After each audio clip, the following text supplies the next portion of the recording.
Bienvenue à nouveau dans la leçon 6, où je vais vous présenter certains de mes outils préférés pour créer un futur. En fait, cette partie-là, je l'appelle se souvenir de son avenir. Nous allons combiner deux techniques différentes qui vous permettront de commencer à vous programmer subconsciemment dans une destinée. Le premier outil que nous utilisons, c'est un kaléidoscope. Je vais vous dire pourquoi.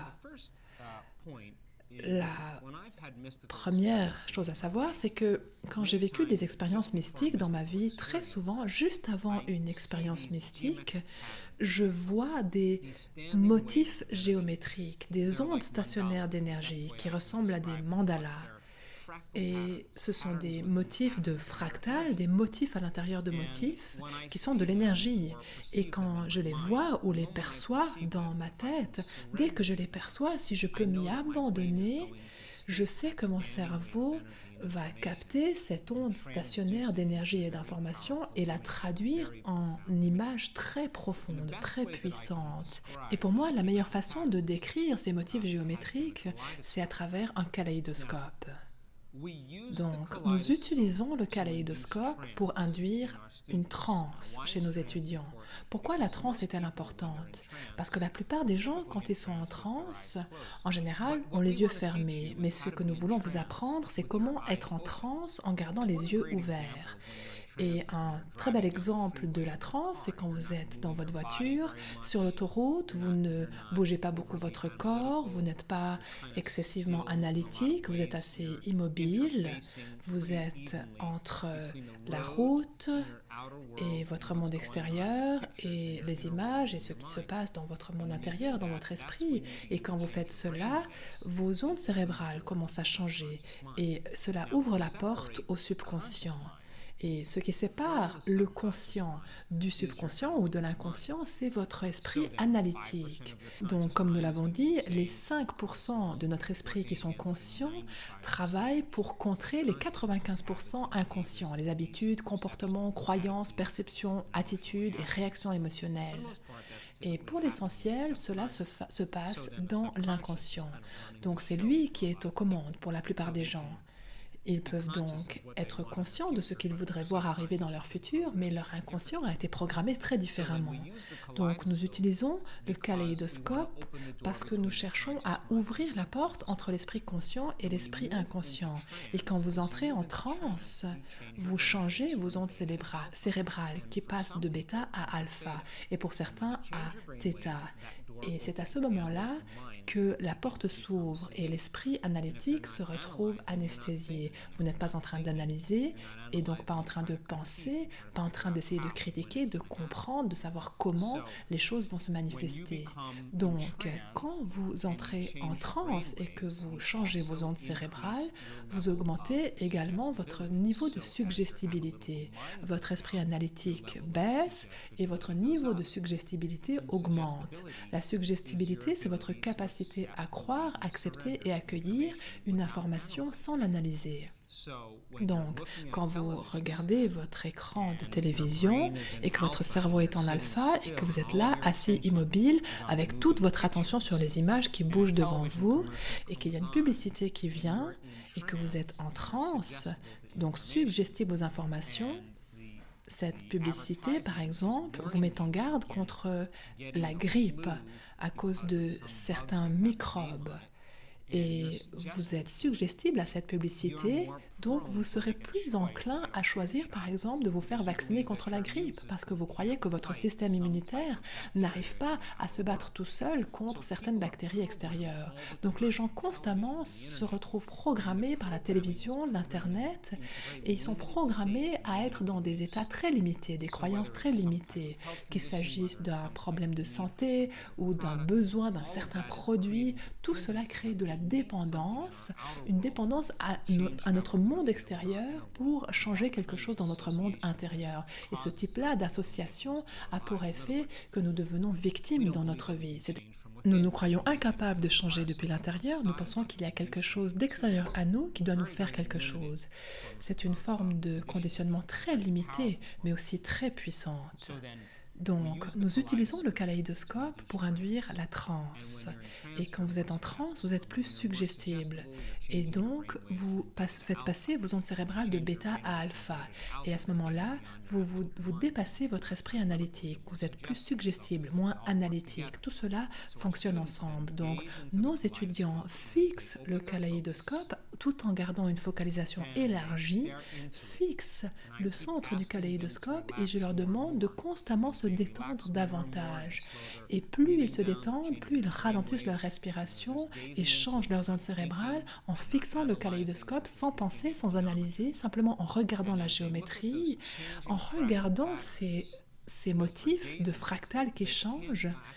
Ils ne peuvent pas activer les centres d'association dans leur cerveau. Donc, ils contournent ces réseaux de perception-là. Cela veut dire qu'ils n'arrivent pas à voir Tante Marie, ils n'arrivent pas à voir leur premier vélo. Il n'y a pas d'objet ou d'image qui les maintiennent dans les parties connues de leur cerveau.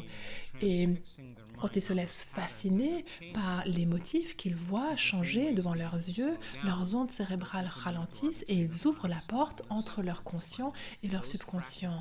Et ce sont ces motifs de fractal qui commencent à libérer le subconscient, à le déverrouiller. Et après avoir regardé le kaléidoscope pendant un certain moment, imaginez que vous fabriquiez un film de votre futur.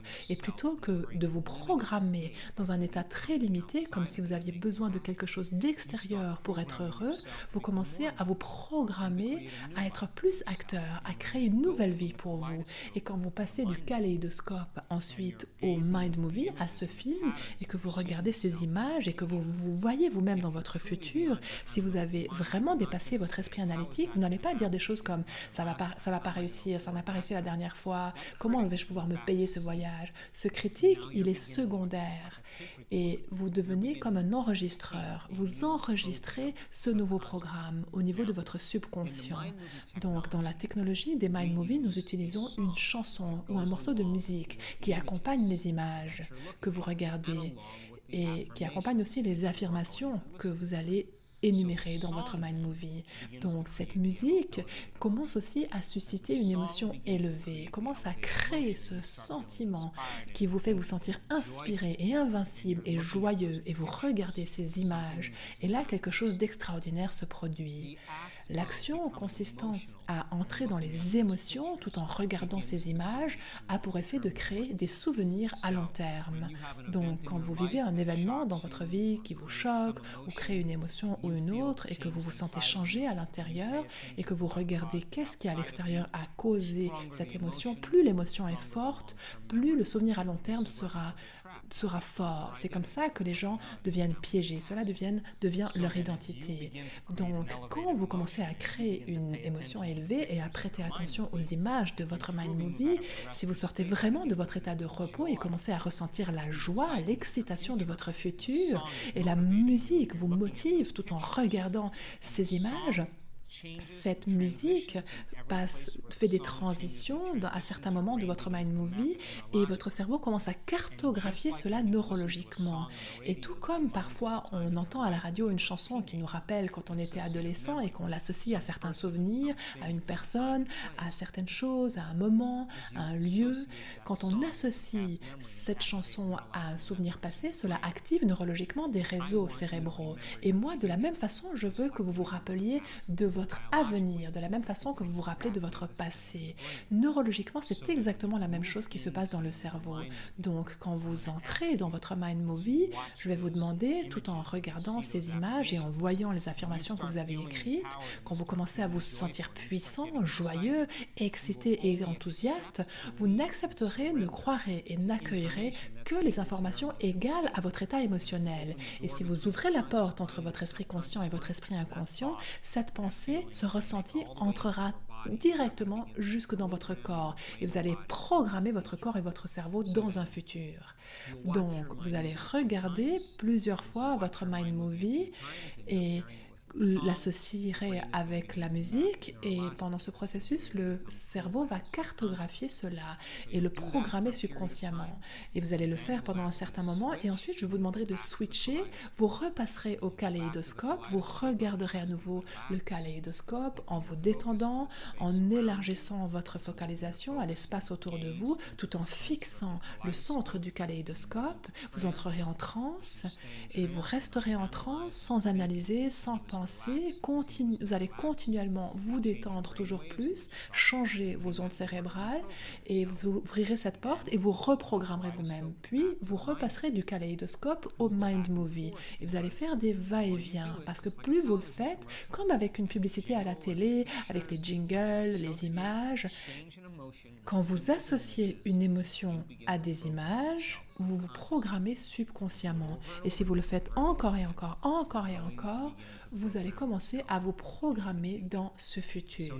Donc, une des choses dont il faut que vous vous rappeliez, je vais vous présenter Nathalie Ledwell. Elle-même, avec son partenaire Glenn, ont créé la technologie des Mind Movies. Je suis allée les voir et je suis allée leur demander de faire un partenariat pour pouvoir enseigner dans nos ateliers avancés à nos étudiants à utiliser cette technologie. Donc les gens posent beaucoup de questions du genre combien je peux faire de Mind Movie? Vous pouvez en faire autant que vous voulez. Vous pouvez avoir un Mind Movie pour votre santé, un Mind Movie pour votre conjoint parfait, pour la création de votre parfaite relation, un Mind Movie sur toutes les choses que vous voulez accomplir en une année, peu importe. Choisissez une chanson et créez ces Mind Movies. Beaucoup de gens me disent « Ah, j'ai pas le temps de faire un mind movie ou je suis pas très bon en technologie. » Alors, sachez que ça n'est rien d'autre qu'une croyance limitante. Toutes les personnes qui enfin prennent le temps de créer leur mind movie commencent à vivre la même expérience. La première expérience, c'est que tout à coup, on clarifie ce qu'on veut. Ça veut dire que dans cette action consistant à construire un mind movie, nous clarifions nos idées sur ce que nous voulons. Et cela crée un processus neurologique dans le cerveau qui fait que notre intention devient plus claire. Et d'autres personnes diront « je ne suis pas très bon en technologie ». Alors sachez que ce logiciel est extrêmement simple. Suivez simplement le tutoriel, puis mettez-le sur votre téléphone, votre tablette, votre ordinateur. Choisissez une chanson qui vraiment vous émeut et choisissez de le regarder à un moment de la journée spécifique. Par exemple, moi, j'aime les regarder le soir avant de me coucher. Pourquoi? Parce que j'aime simplement me laisser divertir par ces films le soir. Ensuite, je m'endors et je rêve des images de mon mind movie. Et c'est exactement de ça que j'ai envie de rêver. Donc, si je mets en moi les bonnes informations, ça me donne la bonne expérience. Si j'y mets des bêtises, ça me donne des bêtises. Donc, programmez-vous, soit le matin, quand vous vous levez, ou le soir, ou si vous allez à la salle de sport, regardez un film avant d'y aller. Choisissez une chanson qui vous fait sortir de votre état de repos, qui vous émeut vraiment. Il est important que vous sachiez que si vous choisissez une chanson, elle peut faire 4 minutes, 5 minutes ou 3 minutes, mais ne choisissez pas un morceau de musique qui soit trop long. La plupart des gens utilisent des chansons d'environ 4 minutes. Moi, j'ai des amis et des gens dans ce travail, et je suis très sérieux quand je vous dis cela, qui en sont à leur 3e ou 4e mind movie parce que tout ce qu'ils ont mis dans leurs 2 ou 3 premiers mind movies, c'est réalisé. Donc, nous savons que ça marche, nous savons que les gens qui le font commencent à vivre des changements profonds dans leur vie, et c'est exactement comme quand on entend cette chanson à la radio qui nous rappelle notre passé. Je veux que vous vous rappeliez à vous-même constamment votre futur. Je pourrais vous raconter des tas et des tas d'histoires de gens qui ont créé des choses très profondes dans leur vie grâce à leur mind movie. Je vais vous en dire une ou deux et j'espère que cela va vous motiver à en faire un. Donc, une femme travaillait dans son mind movie à créer une voiture. Elle voulait une nouvelle voiture. Et il faut vous souvenir que la façon dont l'expérience viendra à vous ne devrait pas être prévisible. Parce que si vous pouvez la prévoir, alors c'est du connu. Donc vous devez vous ouvrir à la façon dont ça va se manifester. Donc je crois que c'était 1 mois environ après son atelier avancé, et sa tante à ce moment-là est décédée et lui a laissé un héritage. Et l'héritage était supérieur à la quantité d'argent nécessaire pour acheter la voiture. Donc, elle est allée directement au garage, elle est allée à la voiture qui avait la bonne couleur, tous les accessoires qu'elle voulait, et le vendeur s'approche, elle lui dit, écoutez, ne perdons pas de temps, c'est la voiture que je veux, j'aimerais la tester.